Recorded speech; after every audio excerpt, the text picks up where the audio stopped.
Buenas noches, muy buenas noches, bienvenidos, bienvenidas. Como siempre, es un placer, un inmenso placer recibir aquí a Carlos Amarante Barret, miembro histórico ya del Comité Político del Partido de la Liberación Dominicana y en las luchas por conseguir esa candidatura presidencial de su organización. Bienvenido, mi señor, mis respetos. ¿Cómo está la familia? Mucho gusto, Pablo, a los amigos televidentes. Gracias por la oportunidad de estar aquí nueva vez. Todo bien, marchando, gracias a Dios, están bien. Decía Martín Fierro que ha sido largo el rodar de ande saqué la advertencia. Experiencia de este proceso de lucha por la precandidatura presidencial. ¿Qué nos puede decir? ¿Cómo ha sido todo esto? ¿Qué le ha parecido? Interesante. Te da otra perspectiva de la política porque tú pasas a tratar de encarnar un sentimiento político en tu organización, en la gente. Una experiencia interesante porque te pones en contacto con diferentes sectores de la sociedad, a los cuales tú lees en los periódicos, ocasionalmente tienes un contacto con ellos, pero cuando estás en estas lides, pues se hace una cotidianidad, el conversar con gente diferentes, el intercambiar pareceres con sectores religiosos. Esta misma semana tengo yo un encuentro, he realizado un encuentro esta semana con un grupo de técnicos evangélicos. Ellos tienen una asociación, bueno, me pidieron verme y les he visto hablar con el obispo, hablar con el sacerdote, conversar con la gente de la Junta de Vecinos. En fin, es una experiencia novedosa porque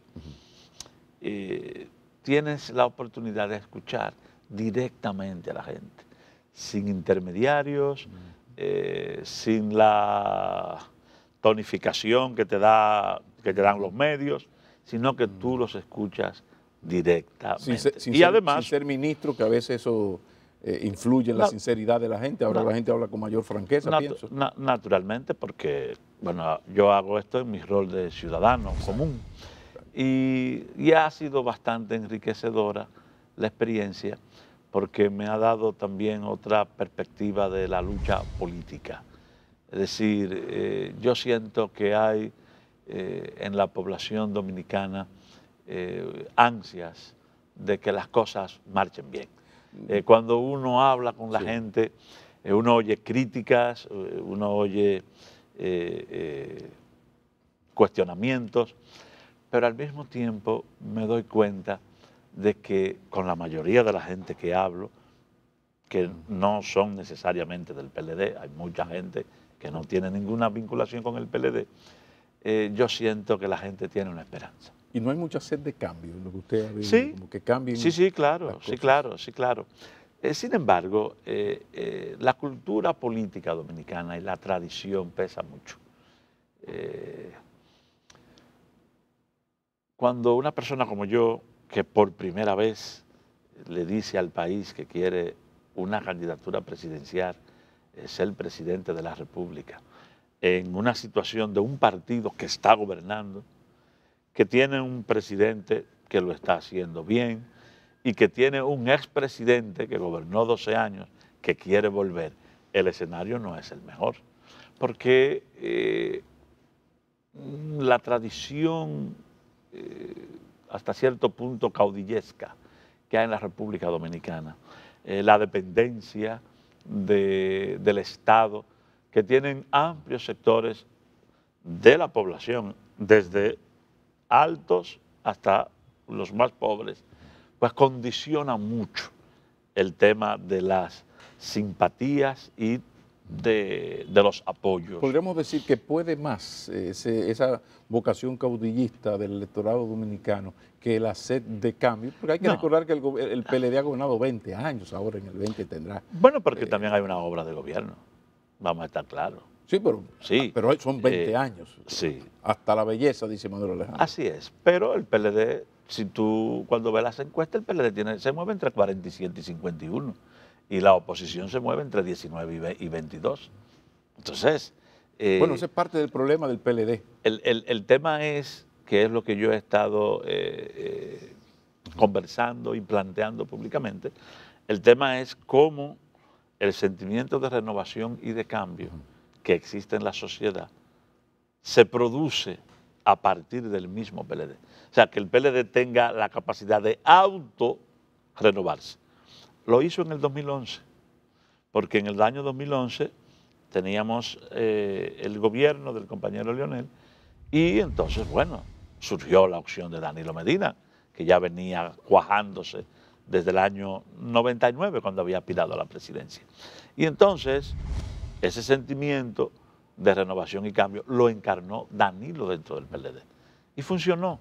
¿Y qué hacer entonces cuando yo ahora estoy planteando ese sentimiento de cambio, insisto, cede y con muchos cuerpos de ventaja ante el liderazgo de estos dos señores? Lo que apuesto es a que la inteligencia predomina dentro del partido y la sensatez, y que a la hora de la verdad el partido apueste por generar dentro de él mismo la renovación y el cambio que la sociedad te pide. O sea que Carlos Amarante Barret no se siente un delfín de nadie. Usted tiene un proyecto, o estoy equivocado y usted depende de la decisión del presidente Medina para que ese proyecto camine o no camine. El que sale a aspirar a la presidencia de la República en este país, pensando que va a ser heredero o que le van a regalar algo, sencillamente perdió su tiempo. Yo le estoy haciendo una propuesta al país. Yo le estoy hablando a mis compañeros, pero también le estoy hablando a la sociedad dominicana. Yo trato de sintonizar con ese sentimiento de mejoría que quiere la gente y ofrezco soluciones, ofrezco propuestas para mejorar las condiciones de vida de la gente. En eso es que estoy trabajando. Que el entorno no es fácil porque tú tienes un partido que se mueve en alrededor del 50% con dos liderazgos fuertes, uno más fuerte que otro, pero dos liderazgos que hasta cierto punto nos limitan en nuestro crecimiento. Eso es verdad. Pero yo no me resigno y yo trato de avanzar aún en medio de esas dificultades. Recordemos a Camaño, en la constancia está el triunfo. Vamos a la pausa y continuamos esta conversación con el histórico miembro del todopoderoso comité político del PLD, el doctor Carlos Amarante Barret. Ya regresamos. Es decir, en el PLD no sabemos cómo es que vamos a hacer la sucesión dentro del partido.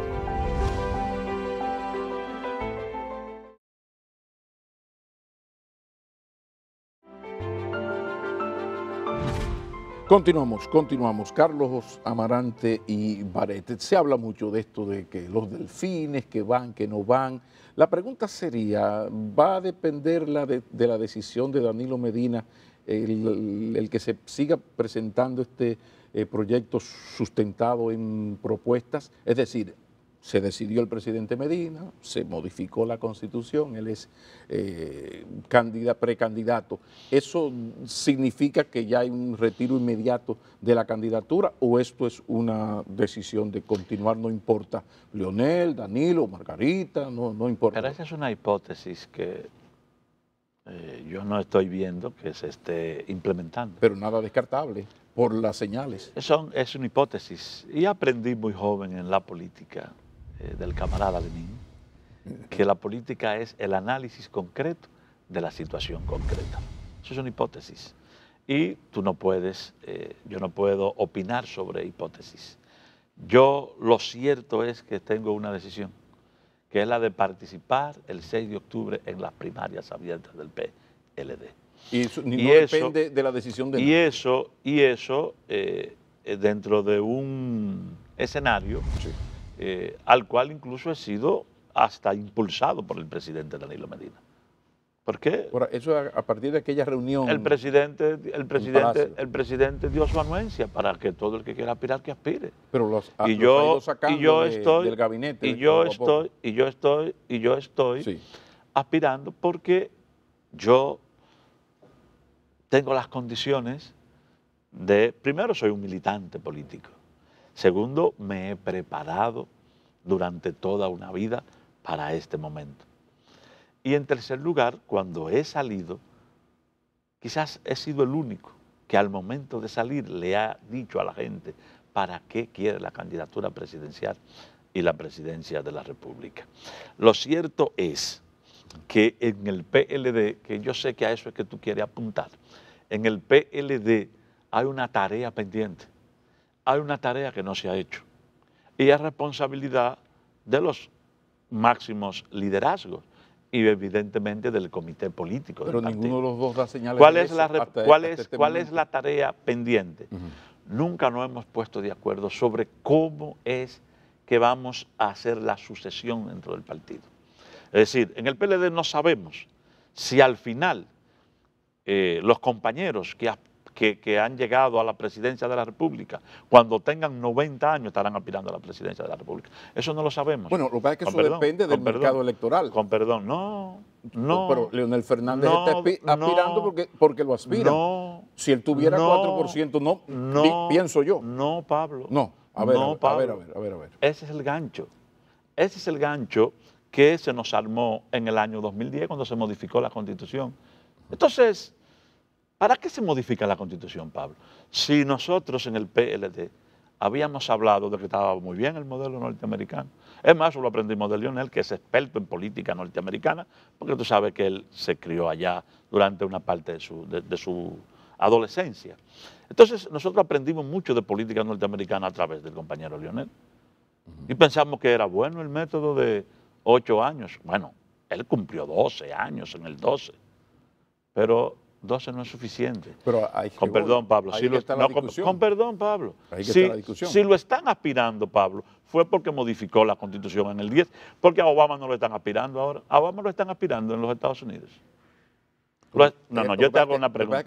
Te hago una pregunta, Pablo. La prohibición la tiene el presidente Medina. Pablo, te hago una pregunta, pero para que tú me ayudes en el razonamiento. A Obama lo están aspirando en los Estados Unidos. La cultura política es otra y la Constitución prohíbe.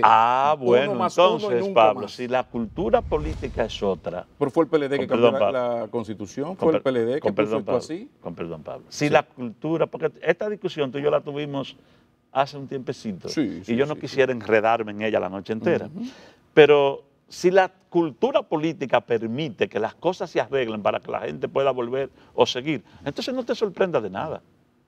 Pero sencillamente... Con perdón, no te sorprenda de nada porque entonces el PLD se la va a pasar entre Lionel y Danilo. Entonces nadie pudiera ponerse guapo si Lionel quiere volver para completar 5 periodos, nadie debería sorprenderse si aparece un grupo que dice, pero vamos a cotejar esto, porque si ya lo acotejaron una vez, vamos a cotejarlo otra vez para que el que está sigue. ¿Cuál es la diferencia? Bueno, el peligro es ese. ¿Cuál es la diferencia? No digo, el peligro es precisamente ese. Yo lo que quiero, porque no quiero una discusión contigo, Pablo, sobre eso. Yo lo que siento, Pablo, es que en el PLD no nos hemos puesto de acuerdo. Y no sabemos si los que llegan a la presidencia se van a echar la vida entera yendo y viniendo. Yo no estoy de acuerdo con eso. Exacto. Y ese es nuestro desacuerdo. Y entonces yo estoy planteando una opción diferente. Sí, pero yo estoy de acuerdo en que no sigamos discutiendo porque no estamos de acuerdo. Que la opción crezca o no crezca. Bueno, eso tenemos que discutirlo en el PLD.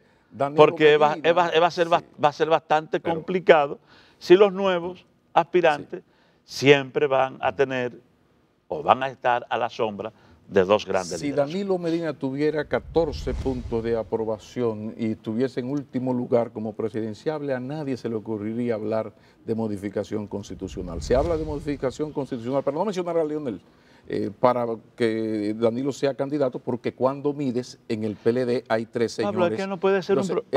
Pablo, es que no puede ser un problema de medir o no medir. Es un problema institucional. De legalidad y de voluntad popular. Con perdón, Pablo. ¿Qué dice la base del PLD? No, Pablo. Son los dueños del partido. Pablo, esto es un problema institucional. tenemos que ponernos de acuerdo sobre cuáles son las reglas del juego. Ajá. Pero hoy las ¿Tú sabes reglas lo que están. es? Lo ¿Tú que pasa sabes, es que las reglas tú sabes lo están. que es el presidente durante 12 años? ¿Tú sabes lo que es el presidente durante 8 años? Pablo, Pero hay precisamente. que poner reglas del juego. Pero no, O tú será gobiernas. cambiarlas, Tú porque las reglas gobiernas. están. No, ve, Pues tú gobiernas. en ninguna parte Tú dice gobiernas. que Leonel Fernández no puede ir y que Danilo Medina tiene que retirarse. Pero fue una barbaridad lo del 10. Por Dios. Eso es lo que tú y yo nunca nos vamos a poner de acuerdo en eso. Y quisiera, porque no me quiero pasar la noche hablando sobre eso. Pero estoy tratando de cerrar el tema, anotando nuestra diferencia, que queda en nuestra diferencia, porque después de la pausa tenemos otros temas, porque hemos llegado al punto donde el PLD ha acumulado tanto poder que sus querellas internas son asuntos de Estado, del pueblo dominicano. Entonces hay que hablar necesariamente de ese problema. Ya regresamos. Nunca se ha sometido a un empresario por contratar mano de obra indocumentada. Esto está Sino grabado. lo que va a, Esto va a estar en YouTube.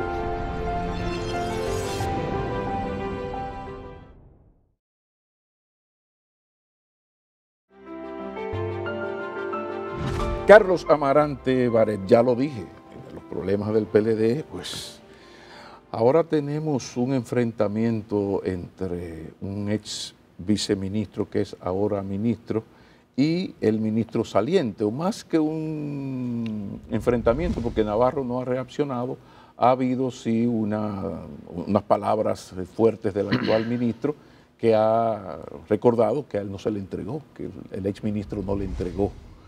Además, acaba de declarar que se crearon unidades paralelas a los viceministerios para restarle poder de acción a los viceministerios y que esas unidades sustituyeran las funciones de ese viceministerio. Como usted pasó por ahí y con muy buenas notas, ¿qué le parece a Carlos Amarante Barret todo lo que está ocurriendo en, de alguna manera, su ministerio? Porque usted tiene luces y sombras. Pablo, a usted le duele especialmente. Salí del gobierno el 28 de mayo. Sí. Por lo tanto, yo lo que me estoy ocupando es de mis aspiraciones. No tengo ningún comentario sobre lo que... Yo no juzgo al gobierno. No es mi rol, no es mi papel. Yo estoy en una actividad de aspirante a una candidatura presidencial dentro del partido. Que yo haya estado aquí o haya estado allá ha sido un accidente de la vida. Por donde paso trato de hacer las cosas bien. Pero por eso tiene calidades para hablar, por eso yo no estoy preguntando a cualquier miembro del comité político. Pero no es de mi interés. Es el primer ministro con el 4%. No es de mi interés juzgar, no solamente a educación, sino entrar en detalles particulares de X ministerio. No creo que ese sea mi rol en este momento. Entonces, ¿cuáles serían las principales propuestas en el tema educación de Carlos Amarante Barret? Mira, ¿Qué no se ha hecho en educación que sí haría Carlos Amarante Barret? Mira, Pablo, yo cuando salí a aspirar a la presidencia, le dije al país para qué quería ser presidente. Yo tengo una propuesta, no me vea como ministro, como ex ministro de Educación, veme como un hombre dominicano, un hombre público que ha estado en educación, ha estado en interior, fui regidor, fui senador, yo tengo toda una carrera política. Por eso le estoy pidiendo su propuesta en el tema educación, propuesta presidencial en el tema educación. Y entonces yo tengo una visión de país sobre la nación, no solo sobre educación, que está contenido en este documento que te voy a entregar, sino sobre la nación dominicana. Perfecto. Que te lo voy a entregar. Y yo le estoy pidiendo su parecer sobre algo tan fundamental y transversal como la educación, y que usted puede hablar con tanta autoridad. La revolución educativa que implementa el presidente es una de las políticas públicas fundamentales que se han desarrollado en las últimas décadas en el país. Es una transformación que está en curso, que cuenta con el apoyo de amplios sectores de la población y que en nuestro caso, cuando lleguemos a la presidencia de la República en agosto del próximo año, voy a centrarme en todo lo que tiene que ver con el tema de la capacitación continua del magisterio.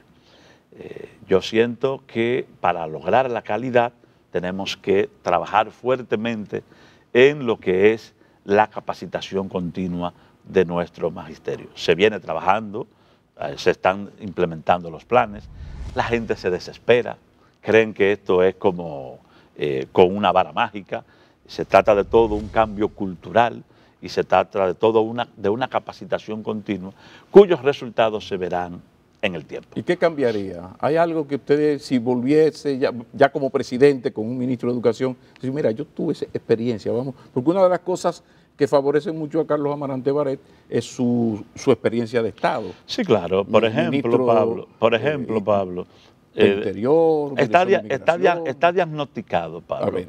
que el tema de la calidad pasa necesariamente por elevar las competencias de nuestro Magisterio Nacional. Entonces hay que trabajar fuertemente en eso. Se han hecho fuertes inversiones en el área de infraestructura, en el área de mejorar las condiciones de vida de los maestros, en el área de mejorar la dignidad de la escuela, de los muchachos, de las familias, y naturalmente se está trabajando también en el tema de la capacitación. Para mí eso será de altísima prioridad. ¿Qué voy a hacer? Voy a buscar una cantidad importante de doctores, de magíster, en todo lo que tenga que ver con ciencias naturales, matemáticas, es decir, química, física, biología, lengua española, y voy a reforzar la formación en las universidades. Voy a contratar, no importa lo que cueste, voy a contratar a personas del más alto nivel, los que estén preparados acá, pero también se va a importar para capacitar a los capacitadores. Claro que sí, para que vengan a la universidad. No a la escuela, porque a veces me malinterpreta. Sí, atención, no a la escuela, para que vengan a trabajar en la capacitación de nuestros maestros. Pero eso lo comenzó usted, eso claro que ha sí, seguido. Se está trabajando. Incluso la capacitación de los maestros en su licenciatura, que era la peor hasta hace unos años. Eso ha mejorado el currículum, la formación. Creo que ahora mismo en el DISFODOSU se está trabajando y creo que se han contratado, no sé, tal vez unos 100 docentes de alto nivel. Yo pienso que hay que contratar la cantidad que sea necesaria. Y mi inspiración en esto es Eugenio María de Hostos. No tenemos por qué sonrojarnos ni avergonzarnos si traemos docentes de alto nivel, universitarios, para que nos ayuden a formar al maestro del siglo XXI. No hay por qué sonrojarse, porque la escuela moderna en la República Dominicana la formó un extranjero, don Eugenio María de Hostos. Lo de extranjero es un decir, pues ya sé, dominicano. Pero claro terrible. Pero Carlos Amarante Barret, mira qué bueno es la experiencia de Estado, porque uno puede hablar y puede preguntar sabiendo que hay menudo para devolver. Gran problema nacional, tema de la migración haitiana. Hay sectores productivos aquí que prácticamente dependen de la mano de obra extranjera, lo que es peor, una buena parte de ella ilegal, lo que es preocupante. De parte del Estado se nota como cierta timidez en lo que tiene que ver con la aplicación tanto del Código Laboral como de la ley migración y como el interés de organizar todo esto, porque se trata no de que vamos a deportar, no, de organizar. ¿Qué haría un ex director de migración, ya presidente, con el terrible tema de la migración? Mira, las relaciones con Haití, vamos a estar claros, no solo dirige el presidente de la República, las relaciones exteriores las dirige el señor presidente de la República. Y el énfasis en las políticas que tengan que ver con Haití la marca el señor presidente de la República. Yo fui director de migración con Leonel Fernández. Bueno, pero eso no era un tema de alta prioridad cuando yo fui director de migración. Cuando llego al Ministerio del Interior y Policía, entonces me topo con que está el tema de la famosa sentencia y el Plan Nacional de Regularización. Mientras se está implementando el Plan Nacional de Regularización, se detuvieron las repatriaciones. Claro.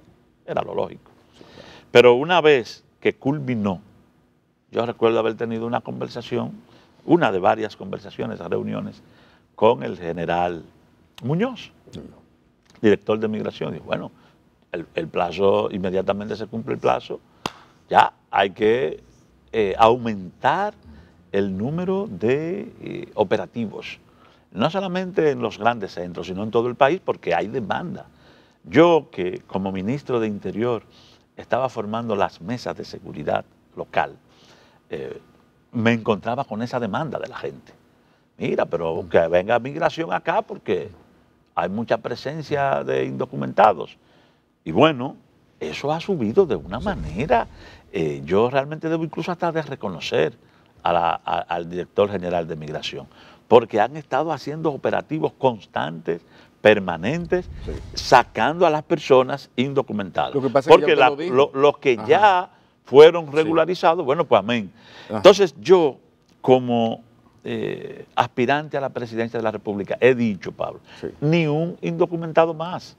Porque es que la comunidad internacional tiene que entender que este país, nosotros tenemos todavía un 25% de gente en pobreza, pero no podemos recibir 1 millón de pobres haitianos, ni tampoco recibir 500.000 pobres venezolanos, ni que vengan de donde vengan.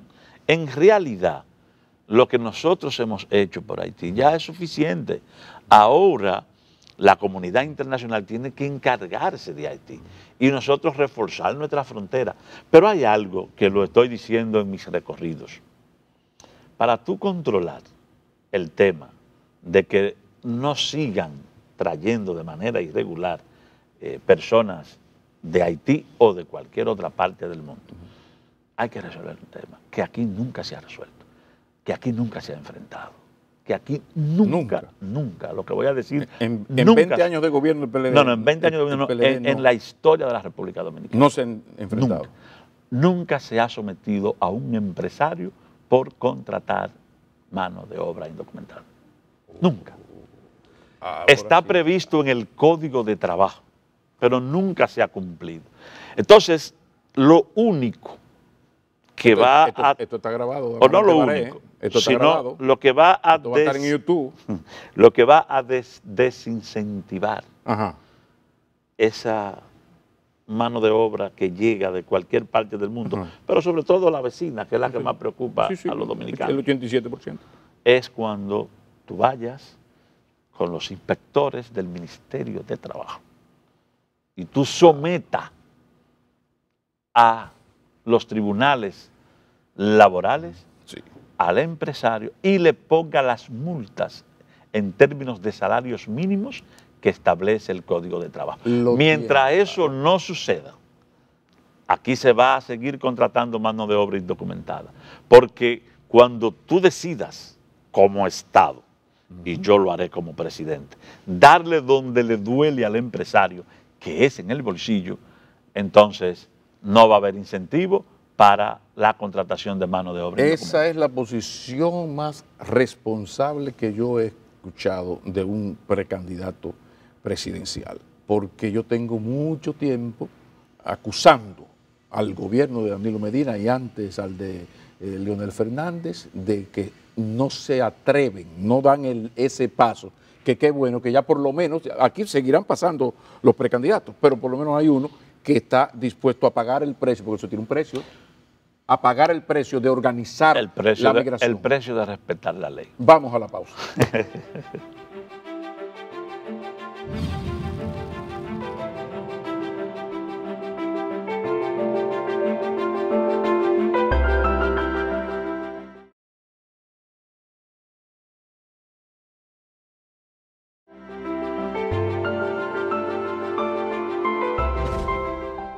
Continuamos. Me llamó la atención positivamente la propuesta de Carlos Amarante Baret de dejar de perseguir y de ver como un delincuente a un muchacho consumidor de drogas. Eso significa que ya presidente Carlos Amarante Baret ve con buenos ojos cierta liberalización condicionada en el consumo de ciertas drogas. ¿Ququé quiere decir todo esto? Bueno, Pablo, desarrólleme esa idea. Vamos a poner esto en contexto. Por favor. Yo he tratado el tema del narcotráfico y del consumo de drogas dentro del marco de la seguridad ciudadana y la seguridad nacional, porque el narcotráfico también es un tema de seguridad nacional. cuando tú y yo éramos muchachos, el barrio, lo que se hacía era que se organizaba en torno al club.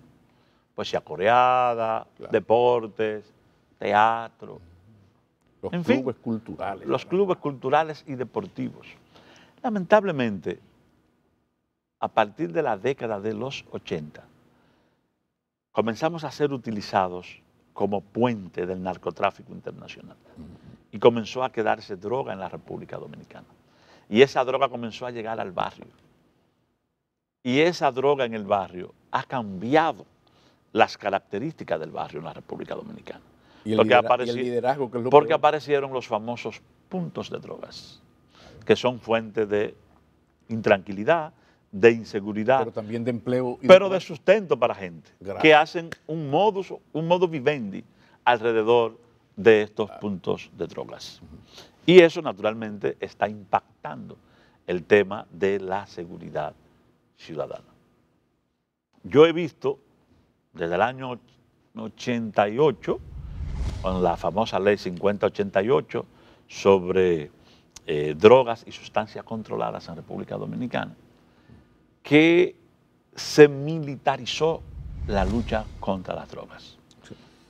Eso se hizo a partir de una imposición en toda América Latina de la visión norteamericana.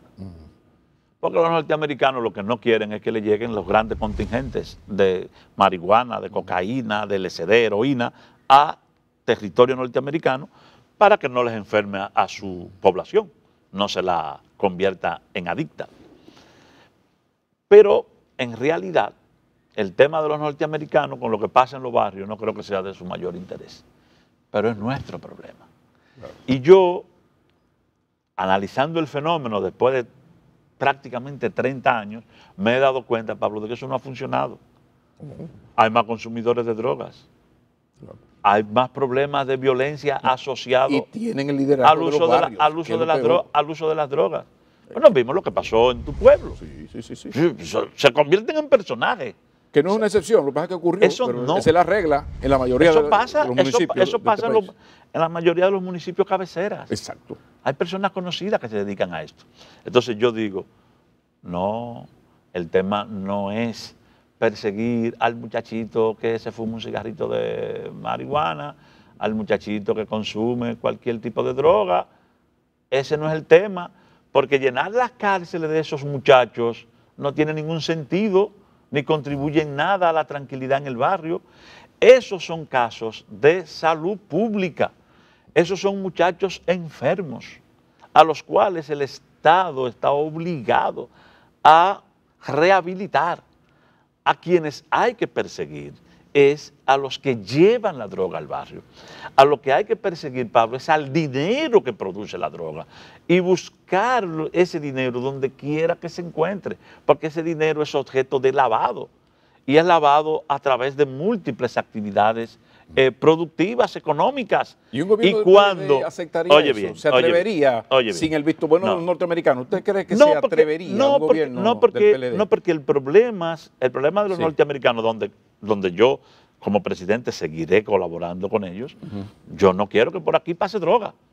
Seguiremos trabajando con ellos Para para... que eso significa cierta liberalización, que no sea delito el consumo. Entonces, eso ya lleva a la liberalización que, no, que está no, yo avanzando no en voy- América no, Latina. Yo no voy a perseguir al consumidor, porque el consumidor no es culpable de nada. El consumidor es una víctima. Yo voy a perseguir al que vende la droga y voy a perseguir al que económicamente se beneficia de la droga. Cuando les dé donde les duele, que es el dinero que se lava, entonces avanzaremos a pasos agigantados en el tema del control de drogas y de su impacto en la seguridad ciudadana. Finalmente, hay otra propuesta que yo lo dije hace unos meses largos, sí, cuando la otra vez que vino, y lo repito, de que me gusta mucho el candidato o precandidato que es precandidato y tiene aspiraciones a partir de propuestas. ¿Por qué? La famosa pregunta que uno le hace a todos ustedes, ¿por qué usted quiere ser presidente? Claro. Hay una propuesta que es lo de los debates. Pero como estamos hablando del periodismo todopoderoso, hay que ir al centro, al comité político. ¿Es posible, el comité central, es posible que en el PLD cuando eso se lleve al comité central, se establezca obligatorio un debate, con ustedes ya sean los precandidatos oficiales, porque hay una categoría que dan de precandidato oficial. Cuando sean ya precandidatos oficiales, ¿usted cree que el comité central podría aprobar que sea obligatorio que antes de usted llegar a candidato del partido, se reúna con sus compañeros a debatir? Ojalá. Pero lo dudo. ¿Lo ve posible? Ojalá, pero lo dudo. ¿Por qué? Porque y aquí volvemos otra vez con lo que hablábamos hace un rato. Aquí el que se siente arriba no arriesga. Y entonces no contribuye a lo que es el fomento de una cultura democrática, como lo es el de los debates. Yo, que ando recorriendo todo el país, y como tú puedes ver en las imágenes que vamos a pasar, que ando recorriendo todo el país con mi propuesta, yo también quiero que antes o durante, pero antes del 6 de octubre, que son las primarias, los que seamos precandidatos no veamos la cara en un debate y que podamos decirle al país para qué queremos ser presidente, cuáles son nuestras propuestas para enfrentar los grandes problemas nacionales. Y le dije a Ángel, a los jóvenes empresarios, que tomaran la iniciativa, no solamente de organizar el debate entre los candidatos, como sucede en los Estados Unidos, porque nos gusta imitar muchísimas cosas de los norteamericanos. Bueno, pues pero la primera etapa, el debate que se organice, por lo menos un debate interno, y yo no tengo problema en participar. Ojalá que todos mis compañeros, incluyendo aquellos que entienden que no tienen que discutir ni hablar con nadie, se sientan motivados y participen. Lamentablemente el hecho de que ese PLD esté por encima, duplicando preferencias con la oposición, hace que hay una especie de aloque full que hace que el PLD pierda oportunidades de hacer cosas como esa, que fortalecería ese partido. Pero parece que al PLD le hace falta estar apenas por 4 o 5 puntos por encima de su adversario para reaccionar, así como reaccionó aquel junio del 2011, cuando tenía 21 puntos por debajo de Hipólito Mejía. Entonces los 3 señores, o los 2 señores y la señora, entendieron que tenían que salir a echar su pleito en el frente electoral. Yo creo que al PLD le hace falta un poquito de eso, pero muchísimas gracias, Carlos Amarante. Gracias a ti, Pablo, gracias. Terminamos aquí, no hay tiempo para más. Inmediatamente termina esta entrevista que ya terminó, pues está a su disposición en nuestro canal McKinney TV. Una feliz noche, si es en familia, mucho mejor.